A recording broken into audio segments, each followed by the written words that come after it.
West ইন্ডিজের বিপক্ষে প্রথম ওয়ানডে ম্যাচে বাংলাদেশ যখন ব্যাটিং করতে নেমে নির্ধারিত 50 ওভারে 6 উইকেট হারিয়ে 294 রানের লড়ক সংগ্রহ দাঁড় করায়, তখন অনেকেই ভেবেছিল এই ম্যাচ তো জিতে যাবে বাংলাদেশ, ওর থেকে ঘুমিয়ে পড়ি, রাত জেগে আর খেলা দেখে কি হবে।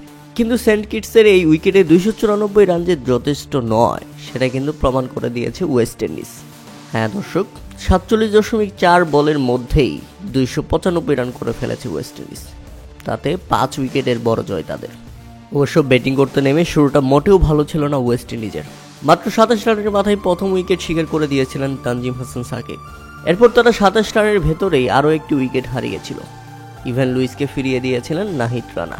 কিন্তু তৃতীয় উইকেট তুলতে বাংলাদেশকে অনেক ব্যাক বহাতে হয়েছে, 27 থেকে 94। তৃতীয় উইকেট শিকার করেন রিশাদ হোসেন।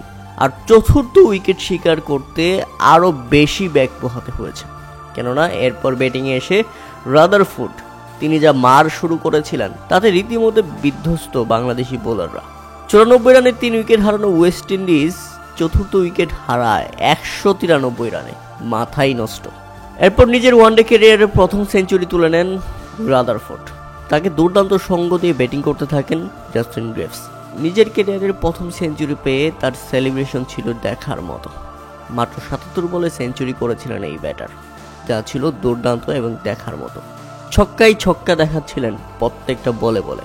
এরপর 288 রানে ওয়েস্ট ইন্ডিজ হারায় তাদের 5 উইকেট। 113 রানে ফিরে যান শারফান রাদারফোর্ড।